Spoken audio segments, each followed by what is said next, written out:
국민TV 라디오 정오종합뉴스. 새누리당으로부터 사퇴 압력을 받아온 국정원 국정조사특위 소속의 민주당 김현, 진선미 의원이 위원직에서 전격 사퇴했습니다. 전두환 씨의 미납 추징금 환수에 나선 검찰이 심야 압수수색을 통해 그림 수백 점을 추가로 압수한 것으로 알려졌습니다. 검찰이 전 씨의 장남 재국 씨가 대표로 있는 서초동 시공사와 계열사들을 압수수색했지만 이달 초 시공사 건물에서 상당한 분량의 서류 뭉치들이 빠져나갔다는 복수의 증언이 나와 주목되고 있습니다. 이상은 이 시간 주요 뉴스입니다.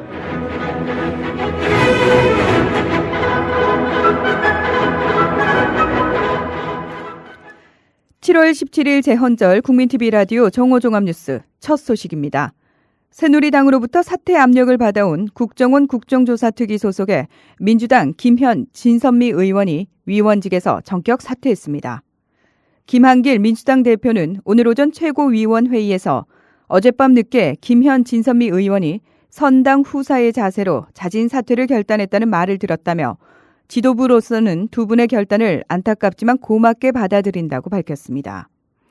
두 의원은 어제 국조특위 전체 회의까지만 해도 끝까지 자리를 지킬 것이라며 사퇴 불가 입장을 밝혔지만 새누리당이 사퇴 없이는 국조 없다며 조사기간 45일 중 보름을 공전시키자 고심 끝에 결단을 내린 것으로 알려졌습니다.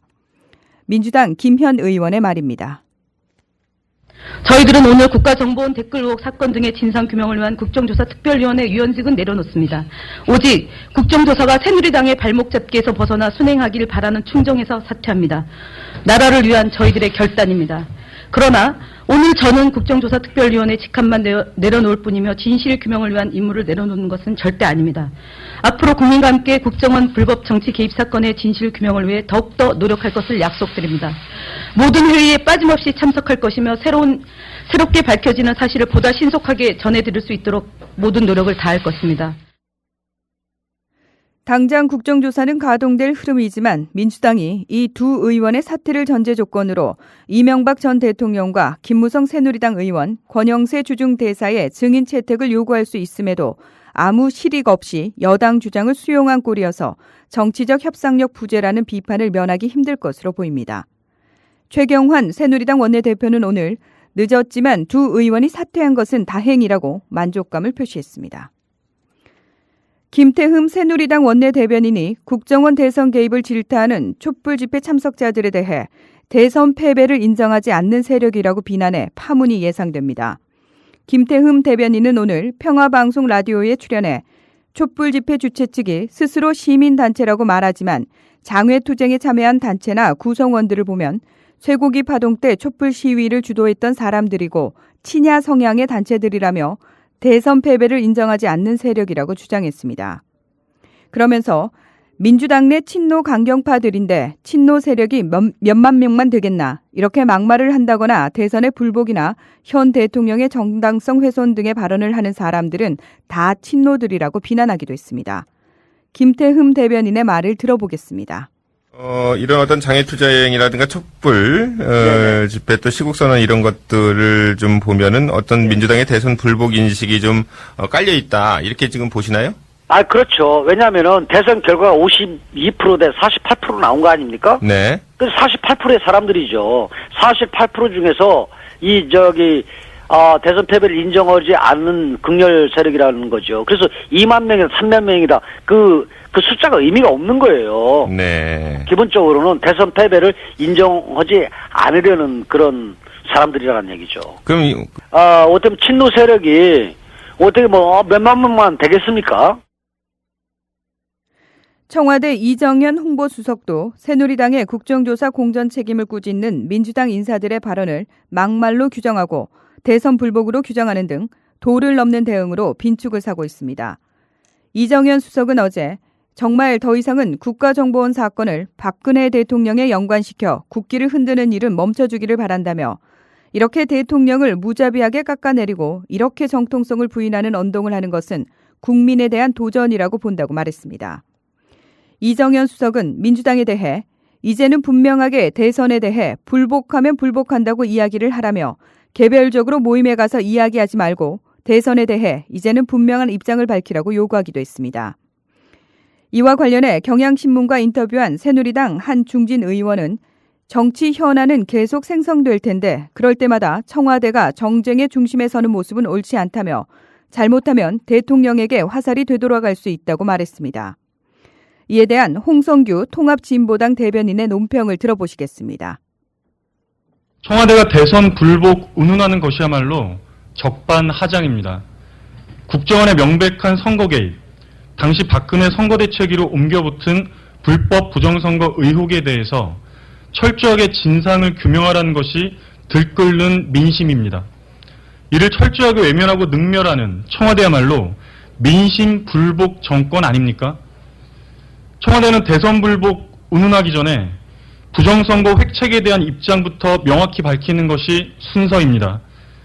국민이 선거를 내 투표를 통해 뽑은 대통령이니 정통성을 흔들지 말아달라고 합니다. 지금 우리 국민들은 신성해야 할 선거와 투표행위에 국가기관이 제멋대로 난입하여 부정행위를 했다는데 참을 수 없는 분노를 느끼고 있음을 똑똑히 일러둡니다. 청와대와 새누리당이 민주당 의원들의 정부 여당 비판 발언을 대선 불복으로 규정하자 박지원 민주당 의원은 새누리당이 그렇게 큰 소리 칠 처지가 아니라면서 일축했습니다.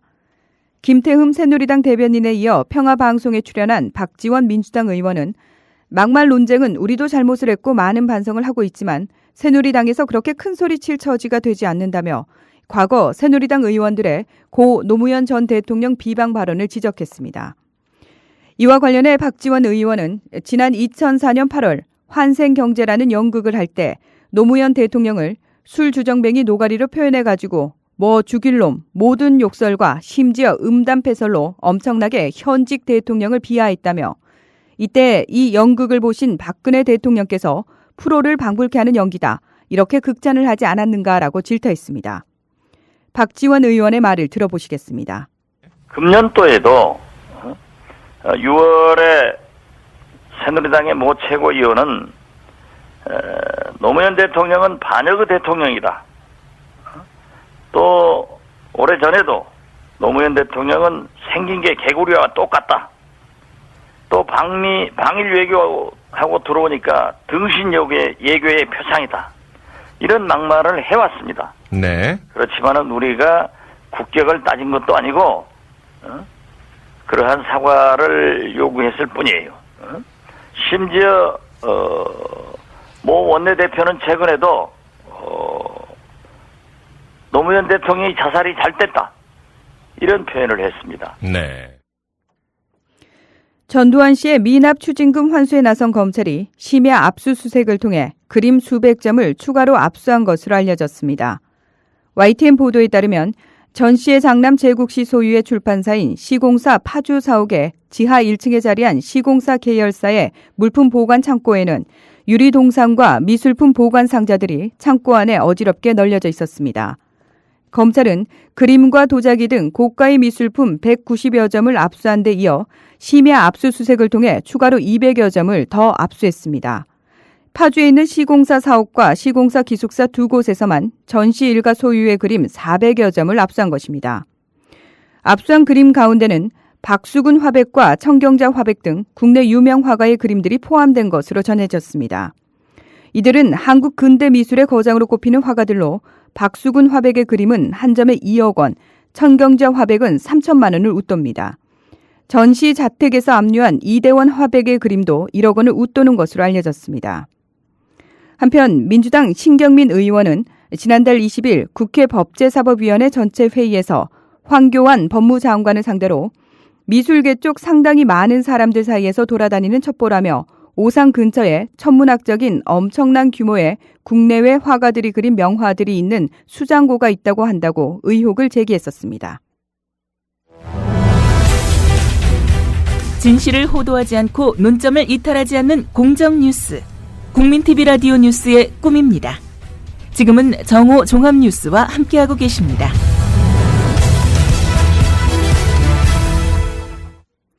국민TV 라디오 논평입니다. 오늘은 영훈국제중 부정입학 사건, 학교 폐지가 정답이라는 주제로 본방송 정운현 이사의 논평이 이어지겠습니다. 신촌 오거리에서 신촌역으로 올라가다 보면 오른편 도로변에 빛바랜 현수막이 하나 걸려 있습니다. 그 현수막에는 문용린 교육감은 국제중을 폐지하라고 적혀 있습니다. 세상이 다양화된 만큼 학교도 다양화할 필요는 있다고 봅니다. 전에 없던 국제중학교, 과학고등학교, 외국어 고등학교 등이 그런 예라고 하겠습니다. 그러나 이 같은 학교들은 당초의 설립 취지는 퇴색된 채 귀족학교로 전락했다는 비판이 오래전부터 제기되어 온 것도 사실입니다. 국제중학교를 둘러싼 논란은 아무래도 영훈국제중학교의 재단 비리, 특히 부정입학에서 비롯된 것으로 보입니다. 얼마 전 영훈국제중학교는 삼성전자 이재용 부회장의 아들을 사회적 배려 대상자, 이른바 사배자 몫으로 입학시켜 논란이 된 바 있습니다. 급기야 이 부회장의 아들은 학교를 그만둬야 했고 이를 계기로 부정입학 논란이 불거져 마침내 검찰이 수사에 나서게 됐습니다. 검찰은 어제 영훈국제중학교의 부정입학 시태를 공개했는데요. 부유청 집안의 자녀를 입학시키기 위해 무려 867명의 성적을 조작한 것으로 드러났습니다. 미래의 국가인재 양성을 목적으로 설립된 학교에서 이 같은 부정과 비리가 공공연히 자행되어 왔다는 사실은 놀라운 물 넘어 충격이 아닐 수 없습니다. 우리 교육계의 추악한 민낯의 한 실상이라고 하겠습니다.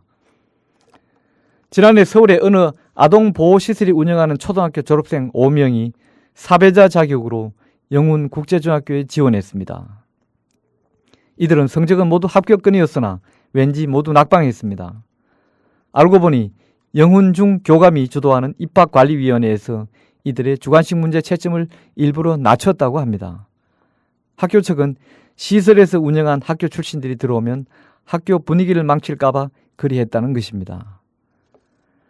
마땅히 입학시켜야 할 학생들은 낙방시키고 그 빈자리는 부유청 집안 아이들로 채우고는 합격의 대가로 학부모들로부터 억대의 뒷돈을 이사장이 받아 챙겼습니다. 더 놀라운 것은 그럼에도 서울시 교육청은 국제중을 감싸며 되레 국제중 구하기에 나서고 있다는 사실입니다.